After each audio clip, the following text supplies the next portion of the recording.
Lewis Hamilton a remporté sa première course avec Ferrari. Le 14 juin 2026 deviendra une date à retenir dans l'histoire de la Formule 1, car il s'agit d'un record absolu. En effet, un pilote qui a remporté 7 titres mondiaux, dont 6 avec Mercedes, change d'équipe et recrée une situation incroyable en rouge avec sa première victoire, et un Hamilton qui vise le titre mondial pour cette saison 2026. Et attention, il y a eu un moment, une décision stratégique de Ferrari à Barcelone qui a complètement changé la course de Hamilton.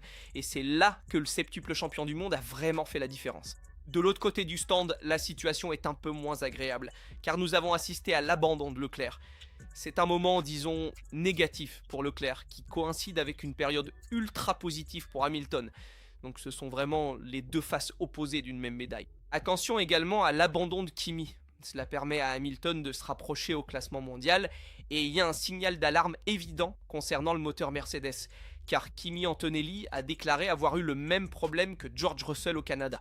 La raison de l'abandon est la même, donc des problèmes sur la power unit concernant la partie électrique, et il est probable que nous verrons également le remplacement de la batterie à partir du Grand Prix d'Autriche. Cela dit les gars, Lewis Hamilton a adopté une stratégie ultra agressive. En effet, il est parti avec les pneus tendres, puis il a réussi à faire 3 arrêts et à chausser grâce à la virtual safety car des pneus neufs, les durs, à la fin pour faire les derniers tours et avoir l'avantage par rapport aux deux pilotes Mercedes. À mon avis, la victoire de Hamilton est autant due à son talent qu'au réglage qu'ils avaient sur la voiture, qui lui permettait d'assurer une excellente gestion des pneus. Et ensuite, il faut aussi parler des évolutions de Ferrari, parce qu'enfin, elles ont fonctionné. On disait toujours que Ferrari apportait des évolutions, puis la moitié était abandonnée. Eh bien, en ce moment, Ferrari a apporté beaucoup d'évolutions au niveau aérodynamique à Barcelone, et c'est le deuxième lot de mise à jour, car le premier avait fait ses débuts à Miami. Donc c'est quelque chose de positif, car cela veut dire que Ferrari amène vraiment quelque chose en piste. La corrélation entre les données du CFD, de la soufflerie et de la piste fonctionne en ce moment. Et attention, dans la stratégie de Hamilton, la différence a clairement été faite en s'arrêtant pendant la virtual safety car, ce qui lui a permis de réduire de moitié le temps de son arrêt au stand et de chausser des pneus neufs, alors que les pilotes Mercedes s'étaient arrêtés plus tôt et avaient mis les pneus durs quelques tours avant, donc ils avaient les pneus, disons, plus usés que ceux de Hamilton. Et en plus, ils sont aussi gênés entre eux. Attention, Hamilton, en faisant soft, hard, medium, hard, a vraiment adopté une stratégie très agressive qui, dans son cas, a fonctionné et lui a permis de finir avec un écart final de 19,5 secondes sur George Russell. En fait, je vais vous montrer le classement final de la course. C'est-à-dire que je m'attendais à le voir là, devant, en train de se battre aussi pour la victoire. Et c'est ce qu'il a montré, parce que c'était une piste qui mettait en avant les qualités aérodynamiques de la voiture. Et la Ferrari, d'un point de vue aérodynamique, est forte. Il lui manque un peu au niveau du moteur, mais on voit dans le classement qu'on a une Ferrari qui a fait une excellente course. Elle aurait même pu faire mieux avec Leclerc s'il n'avait pas fait l'erreur en qualification, et si aujourd'hui la Power Unit n'avait pas eu ce problème. Mais sur le plan aérodynamique, la Ferrari est même supérieure à la Mercedes. Donc voici le classement avec Hamilton premier, Russell deuxième, Norris troisième, justement à cause de l'abandon de Kimi, on en reparlera après. Quatrième Verstappen, cinquième Piastri, sixième Atagarset, septième Gasly, huitième Colapinto, neuvième Lawson, dixième Lindblad et ainsi de suite pour tous les autres. Le classement a changé après l'abandon de Kimi et celui de Leclerc qui ont eu lieu en fin de course. En effet, il semblait que la course allait se terminer avec Kimi devant Russell, mais malheureusement, Kimi a eu le même problème que Russell au Canada, et il a dû céder sa position, perdant ainsi beaucoup de points, puisqu'il a tout de même perdu 18 points importants pour le championnat, et ce n'était pas de sa faute. En effet, maintenant Kimi doit rester concentré, continuer à bien faire lors des prochaines courses, car cette erreur ne doit pas provoquer une situation négative dans le stand, surtout en ce qui concerne Kimi, qui a abandonné au 63e tour alors qu'il avait dépassé Russell au 57e tour. Bref, Kimi avait un bon rythme, il avait vraiment du rythme. Peut-être même plus que Russell aujourd'hui, dimanche en course. En effet, on a vu qu'il a aussi réussi à le dépasser sur un circuit qui n'est pas facile, car à Barcelone, celui qui est derrière souffre beaucoup à cause des températures très élevées des pneus. Malgré cela, Kimi a réussi à dépasser Russell et il a encore une fois démontré sa force en piste face à son coéquipier, qui a pourtant plus d'expérience. Donc Kimi, malgré tout, aujourd'hui, était supérieur à Russell. Mais malheureusement, il a eu un problème avec l'unité de puissance. Mais il doit rester concentré pour les prochaines courses. La vraie question est, maintenant Ferrari peut-elle vraiment viser le championnat du monde? Peut-elle gagner d'autres courses? Parce que de toute façon, l'écart au classement s'est réduit. Car le classement, en ce moment, on le voit en bas à gauche, on voit que Kimi est premier, il est leader du championnat avec 156 points. Malheureusement, il a perdu beaucoup de points dans cette course, avec un 0 à cause de l'abandon. Hamilton se rapproche avec 115 points. En effet, il marque 25 points pour la victoire et se retrouve donc seulement à 41 points de Kimi, ce qui n'est pas énorme. Il est devant George Russell qui a 106 points, puis viennent tous les autres. La Ferrari se trouve deuxième au championnat des constructeurs avec 190 points, tandis que Mercedes en a 262. Mais on peut dire qu'en ce moment, Ferrari est la deuxième force. La course d'aujourd'hui nous l'a encore prouvé avec une Ferrari super compétitive, supérieure à la McLaren. Avec Mercedes, ils se disputaient la victoire, c'est certain. À mon avis, au niveau de l'aérodynamique, Mercedes était supérieur à Ferrari. Nous avons aussi vu dans plusieurs virages que la Ferrari pouvait se permettre de garder l'accélérateur plus haut par rapport à la Mercedes, qui devait au contraire lever le pied dans de nombreux virages.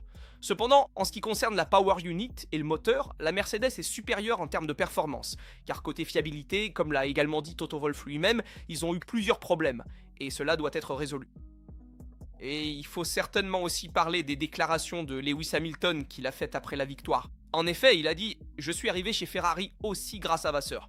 C'est d'ailleurs lui que je veux remercier en premier après une année difficile comme celle de l'an dernier. » Où, les gars, Lewis Hamilton a énormément souffert. On avait l'impression qu'il n'arrivait plus à retrouver ce feeling qu'il avait chez Mercedes. C'est sûr que ces dernières années, Mercedes a quand même souffert à cause des voitures à effet de sol, mais l'année dernière, chez Ferrari, on a trouvé un Hamilton très déçu, démotivé, et qui semblait même avoir perdu ce petit plus qu'il avait auparavant. Mais aujourd'hui, les gars, on a vu le Hamilton de toujours. Un Hamilton super compétitif, constant, concentré. Il semble vraiment renaître cette année. Peut-être que même Kim Kardashian lui a donné un coup de main, mais vraiment un très grand Hamilton en termes de rythme et de réglage. Depuis qu'il a arrêté d'utiliser le simulateur, comme il l'a dit après la course du Canada, eh bien, il a réussi à obtenir de bons résultats. Deuxième au Canada et deuxième à Monaco, et maintenant ici premier à Barcelone. En somme, une belle série de bons résultats pour Lewis. Et cette victoire est vraiment spéciale. Vraiment spéciale parce que, comme il l'a dit, il regardait la Ferrari quand il était petit à la télévision. C'est une équipe où il a toujours voulu aller. Et gagner en rouge procure une sensation différente par rapport à gagner avec d'autres équipes. En somme, c'est un résultat retentissant pour Lewis. Il a fait une course incroyable. De l'autre côté, nous avons Leclerc, qui vit objectivement l'un des moments les plus difficiles de sa carrière, si ce n'est le plus difficile, car il sort de week-end vraiment négatif, avec l'erreur à Monaco, également à cause du problème de frein qu'il a rencontré. On se souvient qu'au Canada, là aussi, il a fait une course en demi-teinte, justement à cause de son manque de feeling avec la piste et avec les freins. Et on arrive à Barcelone, et malheureusement, je le répète, pas à cause d'une erreur de sa part, à Barcelone, il a dû abandonner pendant la course. Mais il faut aussi dire qu'en qualification, si on veut vraiment être précis, l'erreur a été celle de Leclerc en Q3, donc il aurait quand même pu partir devant. Ensuite, aujourd'hui, il a été malchanceux, il a eu ce problème avec l'unité de puissance. Donc il y a deux situations différentes que Ferrari doit affronter, qu'elle doit essayer de gérer du mieux possible.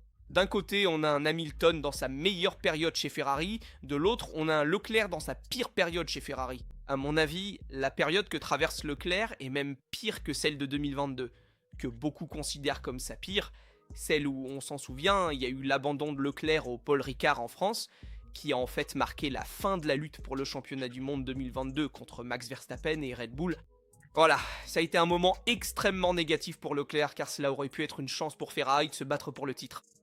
Dans ce cas, il ne s'agit pas tant de la chance pour Ferrari de se battre pour le titre avec Leclerc, car de toute façon Leclerc est loin au classement des pilotes, mais plutôt de retrouver ce feeling, cette confiance qu'il semblait avoir retrouvé avec le changement de frein de Monaco à Barcelone. Mais aujourd'hui, on a vu un Leclerc qui malheureusement a eu ce problème avec l'unité de puissance. Hier, nous avons vu un Leclerc qui a commis une autre erreur, donc il subit quand même un peu la pression de ses coéquipiers, de Hamilton qui va clairement beaucoup plus vite en ce moment, et donc il doit se reprendre lors des prochaines courses. Et abandonner à 3 tours de la fin, c'est assurément un gros coup dur aussi pour le moral, pour le mental. C'est le deuxième abandon consécutif pour le Monégasque, qui après Monaco, déjà lors de sa course à domicile, avait abandonné, et donc cette fois aussi. C'est vraiment un problème. La cause est une perte de direction assistée du système brake-by-wire. Donc on a vu en course comment Leclerc essayait de tourner le volant avec la monoplace, mais n'y arrivait pas. Et donc forcément il a dû rentrer au stand parce qu'il ne pouvait pas piloter dans ces conditions. Et la position de départ était la 10e, après avoir abandonné en qualification au virage 4. Il a commis une erreur, il est allé dans le mur. Et là on sait qu'Hamilton a gagné, donc C'est sûr que d'un côté, la situation est très positive pour lui. Quoi qu'il en soit, Leclerc est content de la situation que vit Hamilton, mais d'un autre côté, il est sûrement déçu de sa propre situation, et il subit aussi un peu de pression de la part de ses coéquipiers. J'ai honte de ce qui s'est passé, avait-il déclaré hier après l'abandon en qualification. C'est donc une situation vraiment difficile à gérer pour Charles, qui doit essayer d'en sortir du mieux possible lors des prochaines courses. Le film des freins est revenu, il doit remettre un peu tous les morceaux dans l'ordre, et ensuite il pourra redevenir le Leclerc qu'on connaît.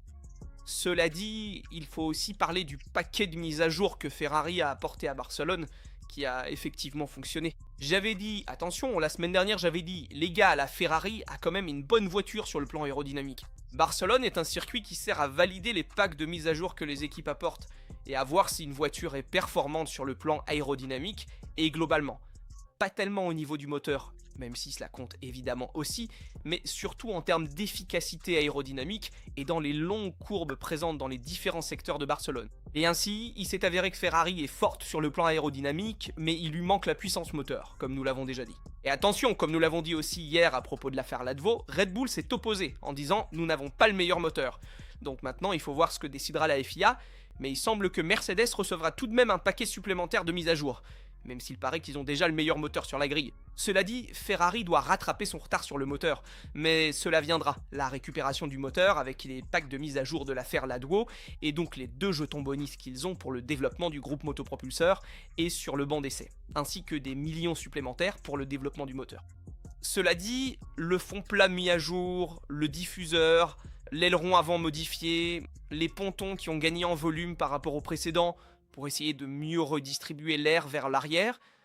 Toute cette série de mises à jour a permis à Ferrari d'améliorer effectivement la voiture, aussi sur le plan aérodynamique. En effet, ils ont également introduit un dive plane, une aile horizontale, en modifiant aussi l'endplate, aussi bien à l'avant, qui est la partie la plus importante, et nous avons vu de nombreux changements à l'arrière, ainsi que le mode Freaktail.